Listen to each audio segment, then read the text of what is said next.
ایران کے لوگوں کو وہاں کے جو فوجی ہیں، وہاں کے جو لیڈرشپ ہے، ان کو سلام پیش کرنا چاہتی ہوں۔ پورا یقین ہے کہ انہوں نے امریکہ جیسے سپر پاور کو اور اس کا جو بغل بچہ ہے اسرائیل، ان کو گھٹنوں پہ لایا، اور امریکہ نے نہ چاہتے ہوئے بھی اس وقت جو اسلامک کنٹریز ہے اس میں ایران کا رتبہ بہت اونچا ہو چلا گیا۔ چاہتے تھے یہ سیز فائر ہونا چاہیے، اور ٹرمپ کو قطر کی مدد لینی پڑی کہ بھئی آپ اسرائیل تو مان گئے، آپ ایران کو منوائیے۔ تو مجھے لگتا ہے یہ عالمی اسلام کے لیے ہے۔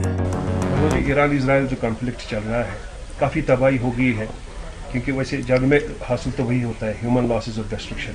کس طرح آپ دیکھ رہی ہے پریزنٹ پوزیشن کو؟ حالانکہ یو ایس کی طرف سے بھی بعد میں ایران پر اٹیک کیا گیا ہے، اب چونکہ چمے گویاں ہو رہی ہے، اس میں سیز فائر کے لیے بولا جا رہا ہے، لیکن سیز فائر کی باتیں وہ کر رہا ہے جس نے جنگ میں شمولیت کی۔ دیکھیے، سب سے پہلے تو میں ایران کے لوگوں کو، وہاں کے جو فوجی ہیں، وہاں کے جو لیڈرشپ ہے، ان کو سلام پیش کرنا چاہتی ہوں۔ جس جذبے سے، نہ تو ان کے پاس کوئی ہتھیار ہے، نہ تو ان کے پاس کوئی نیوکلیئر بام ہے، ان کا سب سے بڑا ہتھیار ان کا ایمان ہے، اور جو ان کا شہادت کا جذبہ ہے۔ جس طرح سے انہوں نے یہ لڑائی لڑی کہ آخر کار، ابھی تو خالی چمن گویا ہو رہی ہے، مگر مجھے پورا یقین ہے کہ انہوں نے امریکہ جیسے سپر پاور کو اور اس کا جو بغل بچہ ہے اسرائیل، ان کو گھٹنوں پہ لایا، اور امریکہ نے نہ چاہتے ہوئے بھی اس وقت جو اسلامک کنٹریز ہے اس میں ایران کا رتبہ بہت اونچا ہو چلا گیا۔ وہ ایک لیڈرشپ کا رول ان کو مل گیا، اس میں کچھ نہیں کر سکتے۔ جہاں تک امریکہ کا سوال ہے، آپ جانتے ہیں کہ امریکہ نے اسرائیل کے کہنے پہ، ان کی خاطر، عراق ہو، افغانستان ہو، لیبیا ہو، سیریا ہو، وہ کون سا اسلامی ملک ہے جس کو انہوں نے تباہ نہیں کیا، اور وہ ڈیموکریسی کا نام دیتے ہیں، رجیم چینج کا نام دیتے ہیں، بڑے نام دیتے ہیں، پر اصل میں اگر دیکھا جائے تو آج اگر امریکہ اپنا یہ سبق یاد رکھے گا کہ انہوں نے جنگ میں اپنی ٹانگ ڈال کے، اپنی ٹانگ اٹکا کے، انہوں نے اپنی جو پریسٹیج تھی، دیکھیے امریکہ کا پریزیڈنٹ بہت بڑا، اس کی ایک عزت ہوتی ہے، وہ بڑا مانا جاتا ہے، پر جب سے ٹرمپ آئے انہوں نے اس امریکہ پریزیڈنٹ کی پوزیشن کو اتنا بلیٹل کیا ہوا ہے، اتنا سبورٹ کیا ہوا ہے، اس کو خود بھی پتہ نہیں کہ میں آج کیا کہہ رہا ہوں اور ابھی کیا کرنے والا ہوں۔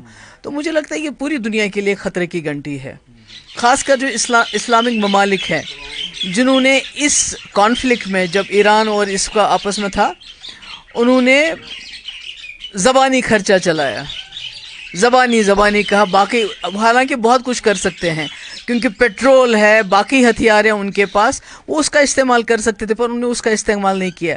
مگر مجھے خوشی ہے کہ ایران نے جو جس کو کہتے ہیں کہ شیر خدا حضرت علی، ان کی پیروکاری میں کا انہوں نے ثبوت دیا، اور بالکل اس کو فالو کر کے شہادت کو ترجیح دی، اور اسی شہادت نے آج ایران کو سرخ رو کیا کہ آج امریکہ جیسا اتنا بڑا سپر پاور، اور عراق، یہ اسرائیل جیسا جو پورا جس کو کہتے ہیں ولن آف دا ہول ورلڈ، جس نے ہر جگہ تباہی مچائی ہے، فلسطین میں اتنی تباہی مچا رہا ہے 2 سال سے، کوئی کچھ کہتا نہیں، اس کو بھی انہوں نے گھٹنوں پہ لایا۔ اب چونکہ جو سیز فائر کی ڈیل ہے، کیا یہ میچور ہوگی؟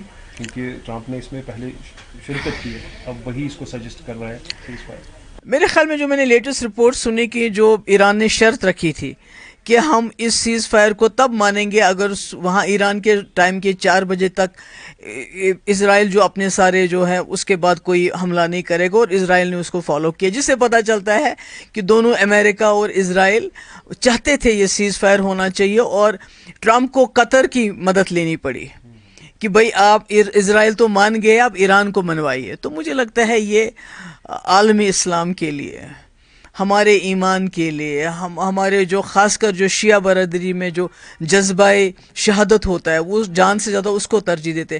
میں کہتی ہوں ان کے لیے یہ بہت ہی جو ہے مبارک دن ہے۔ امید کریں گے جو اسٹرائک ہوئے ہیں قطر میں، امریکن بیسز جو وہاں پر ایئر بیسز ہے، وہ بند ہوگی، اور ساتھ ساتھ میں یہ بھی امید کریں گے اگر یہ جلدی رک نہیں گیا ہے تو خدا نہ خواستہ یہ انٹرنیشنل ورلڈ کانفلکٹ۔ نہیں، وہ تو ہے ہی، وہ تو پہلے بھی ہم بھی انڈیا پاکستان کی جنگ، وہ بھی بالکل نیوکلیئر جنگ کے دہانے پہ تھے، وہاں سے ہم واپس آئے، اس کے بعد یہ ہو گیا۔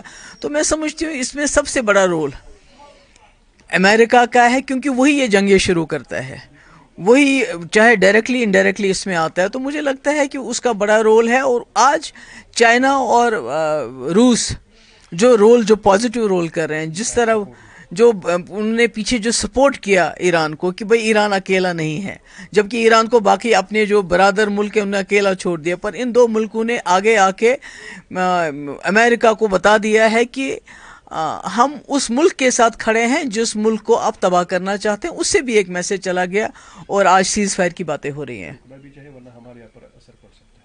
نہیں، وہ تو نیچرلی صحیح بات ہے کہ جب بھی کسی ہمارے اتنا نزدیک خطہ ہے یہ، اس میں اور ایران کے ساتھ ہمارے بڑے پرانے رشتے رہے ہیں، اور یہ افسوس کی بات ہے کہ ہمارا ملک جو ایران کے ساتھ اتنے سالوں سے پرانے رشتے رکھے ہوئے تھے، وہ آج اس سے بالکل مخالف پالیسی اس نے اڈاپٹ کی ہے. مگر میں سمجھتی ہوں کہ یہ پورے خطے نہیں، پوری دنیا کے لیے اچھی خبر ہے کہ اگر یہ سیز فائر ہو جاتا ہے. سر کس طرح دیکھنے ایگری ہو گئے ہیں ایران اور اسرائیل؟ یہ اچھی بات ہے. میں سمجھتا ہوں بھارت بھی اس کو ویلکم کرے گا، پوری دنیا اس کو ویلکم کرے گی. یہ بہت اچھا اسرائیل کے لیے اچھا ہے، ایران کے لیے، لوگوں کے لیے اچھا ہے، میڈل ایسٹ کے لیے، پوری دنیا کے لیے اچھا ہے. اس سے پہلے کہ یہ اور بڑھ جاتا اور ورلڈ وار 3 ہو جاتی اور اس سے بربادی اور قتل و غارت دنیا بھر میں ہوتا، کیا فائدہ؟ اس سے اچھا ہے اگر کسی قسم کا سیز فائر کوئی ایگریمنٹ ریچ ہوا ہے تو یہ اس کو ہمیں سب کو اس کا ویلکم کرنا چاہیے. میں سمجھتا ہوں بھارت کے لیے دونوں ایران اور اسرائیل دونوں دوست ہیں اور بھارت تو ایک دم اس کو ویلکم کرے گا. اور میں سمجھتا ہوں یہاں پریزیڈنٹ ٹرمپ کا بہت کنسٹرکٹیو رول رہا ہے کہ ان اسپائٹ آف کل رات کا حملہ جو ایران نے کیا ان کے 4 بیسز پر مڈل ایسٹ کے، اس کے باوجود انہوں نے ریسپونڈ نہیں کیا اور ان دونوں کا ایگریمنٹ کروایا. میں سمجھتا ہوں اس کو دنیا کو ویلکم کرنا چاہیے اور اس کا بڑھاوا دینے سے سوائے ڈیتھ اور ڈسٹرکشن کے کچھ ہاتھ نہیں لگے گا. سر وہیں ایران کی طرف نہیں ہے اور کچھ ایسا وہ دیر آر کنفیوزنگ سگنلز. وہ اگر آپ کو یاد ہوگا آپریشن سندور کو جب ہالٹ کیا تھا انڈیا اور پاکستان کے ڈی جی ایم اوز کے ایگریمنٹ فون کے بعد، تو تب بھی ایک دن شاید ڈرون چلتے رہے. تو اس طرح کی آن گراؤنڈ کنفیوژن رہتی ہے.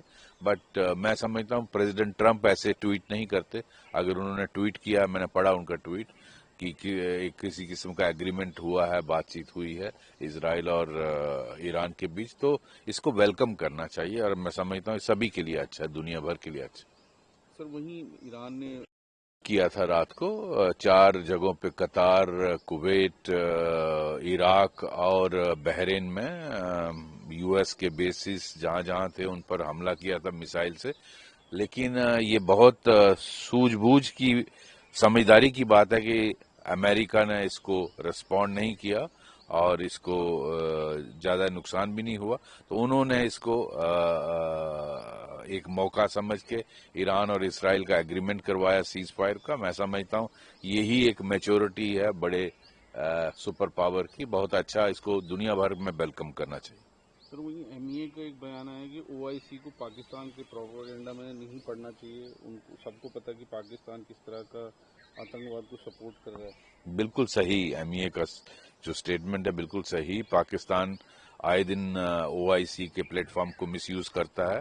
او آئی سی ایک مسلم دیشوں کی سنگٹھن ہے اور اس پاکستان کو اس کو الاؤ نہیں کرنا چاہیے ان کے سنگٹھن کو پولیٹیکل پرپزز کے لیے یوز کرنے میں، کیونکہ ساری دنیا جانتی ہے پاکستان ٹیررزم کو پناہ دیتا ہے، ٹیررزم کو بڑھاوا دیتا ہے پوری دنیا میں. صرف بھارت میں نہیں، پوری دنیا میں ہزاروں لوگ اس ٹیررزم کی وجہ سے اپنی جان کھو بیٹھے ہیں. اور بھارت میں پاکستان سے زیادہ مسلم لوگ رہتے ہیں.